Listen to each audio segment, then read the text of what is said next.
What up, everybody? This is July from Kickback Couture. Today I'm going to talk about how to make an Alchemist beat, or one that is inspired by Alchemist himself, Alch, whatever you would like to call him. First and foremost, I do want to say rest in peace to Stan Lee. He was an inspiration to a lot of us, and even a big responsibility for our pastimes. Coincidentally, I dropped this backdrop pack. It's called Trapdrops Volume 3 with heroes. I got Superman, Spider-Man, Iron Man, some DC characters, Batman, Harley Quinn, the Joker, etc. There's 10 different sets in there. They come with a Kong folded, and a combinator backdrop. So definitely check that out. The first thing I want to talk about with this beat is the sample. So I use Serato to chop it. Serato is how I program all of my sample beats. So it houses the sample itself, and you can select your chops as you please. Most people just hit this button and find samples. It just finds random samples for you. So if I just hit this button,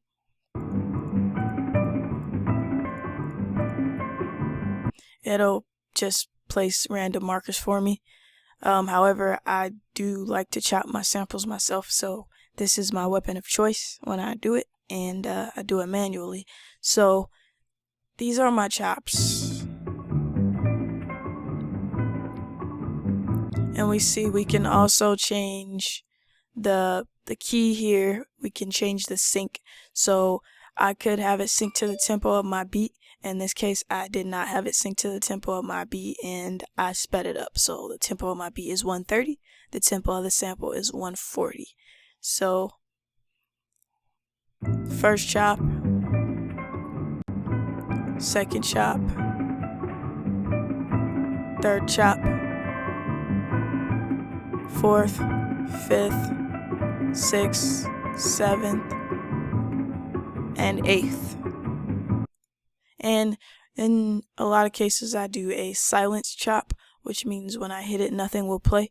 And in order to do a silence chop, just come to the end and I can hit here. So I can automatically silence everything so that it doesn't keep playing.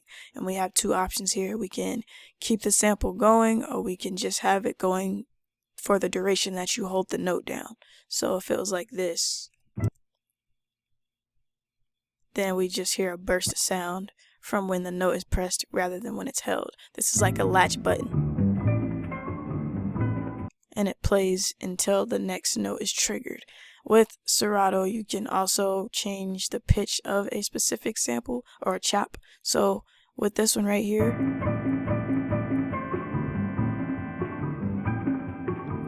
I can hit this piano button, and now my MIDI keyboard will control this specific sample in different pitches. And that's great for transition, so pretty dope. Serato is a complete beast. So if you're looking for a way to chop your samples that's very intuitive and visual and quick, Serato is definitely the one for you. There's also slice edit mode in Reason. I have a video on that. If you would like to see that, definitely check it out. I will drop the link. I'll pop the link right above. So check that out. So I did a duplication of the Serato, and this one is just the bass. So I used Isolate X in both, actually, so we can come back up to this instance, and I used Isolate X to get rid of the hi-hats. So this is what it sounds like without any EQing of any kind. Whoops. I still have Serato on off of latch mode. So this is the original sample, no effects.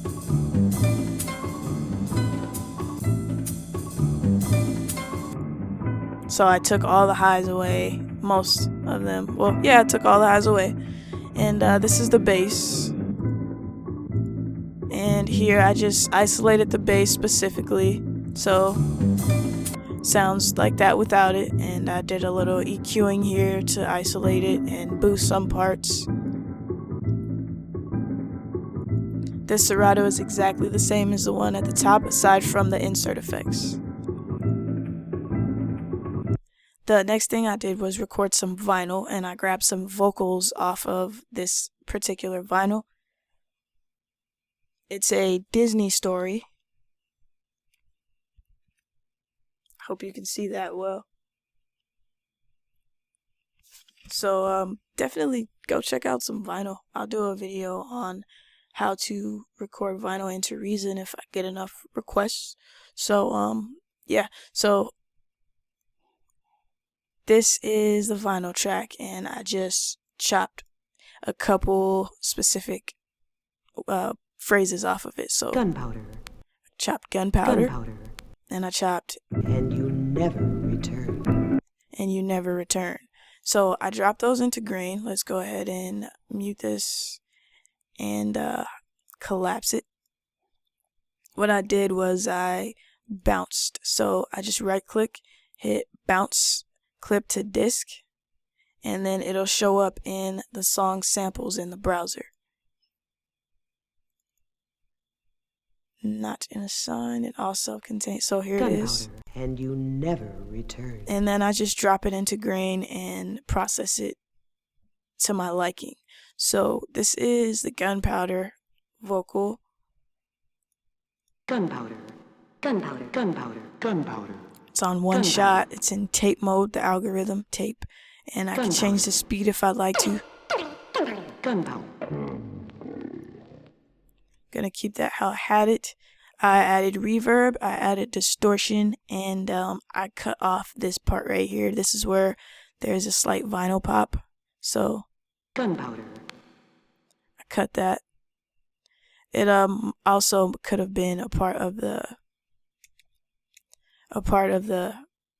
recording itself. So I cut that out because I didn't want that there. The next sample I took was the Never Return sample, and that one. And you never return. And you never. I put it on forward loop, and I'm playing the entire sample. Tape algorithm, and there's no reverb or distortion on this one. And you never return. I duplicated this instance of grain, and I edited a version with just return. And you. So. And you never return. And you never. It's this one down here. Sorry. And you return. So tape algorithm again. I did put reverb on this one. Return. And I changed the speed a bit. Return. And it's a forward backward loop. So if somewhere I'm arranging and I want to use that effect, then I can go ahead and hold it down and get that backward loop going. Grain is also a beast. No complaints. Now following that, I added some subtle, very subtle orchestration. And the first comes from ProjectSam, which is a rack extension orchestral sampler. The strings play in this part, and it's very subtle, like I said. So this is what it sounds like.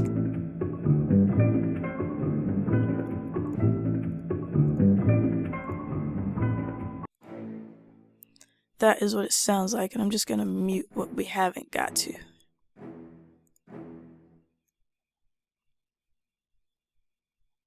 Cool. And then next I added this orchestral loop, orchestral hit, and this comes from Analog Lab 3, made by Arturia, and that's what it sounds like. This Analog Lab is a huge collection of sounds from their entire collection of digital synths. So if you come up to the search, you'll get pianos, organs, you'll get everything. And then, you can buy more if you would like to. I don't want to sign in right now, so I'm not going to. but you can buy different packs, and it's pretty much a preview of every synth that they have. So definitely check that out. The Arturia synths are as follows. They have the ARP emulation. They're all emulations. So Jupiter 8, DX7, just complete utter dopeness. If you don't have the Arturia bundle, definitely try to grab it on sale or grab it whenever you can. I love it. I use it a lot. I bought it a few weeks ago and I haven't slowed down on its usage. So the next thing I added was my own hi-hats. And I played this at the same time as I played the kick and the snare. Addictive Drums allows you to, it gives you a full drum set. So basically,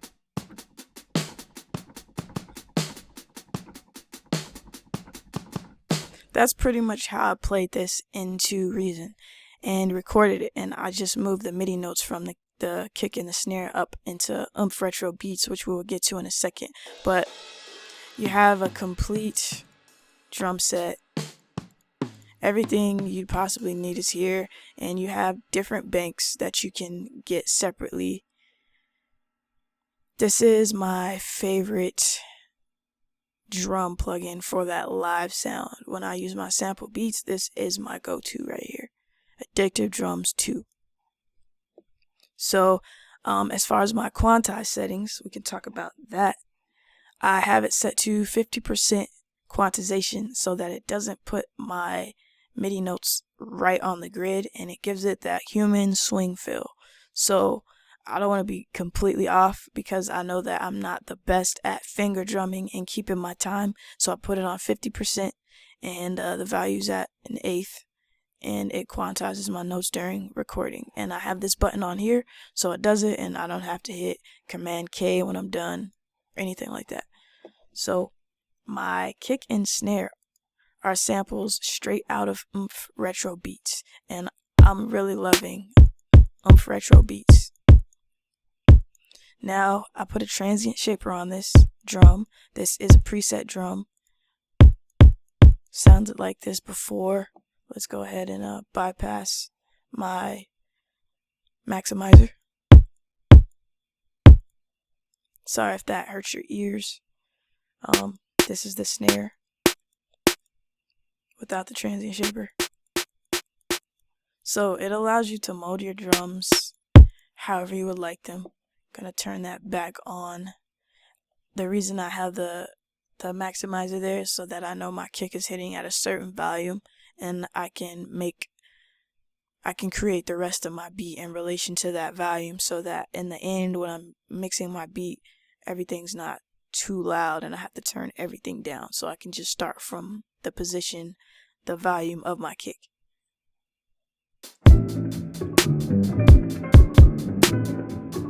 So I'll go ahead and show you what that quantization looks like.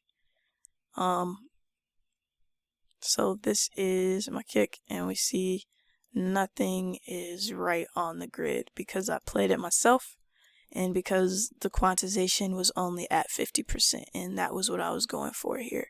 Same with the hi-hats. Like I said, I played them together, and finger drumming is a skill that I am not all that good at yet, so I did do this with the keys and not the pads because I noticed I'm a little smoother with the keys as of now. So yes, that is pretty much, those are all the elements of this beat so far. Haven't gotten too deep into the arrangement, and it's not a complete beast yet, but if you like this video, give it a like, comment, subscribe. Most definitely let me know what you would like to see next. It's all culture, kick back, and cook up.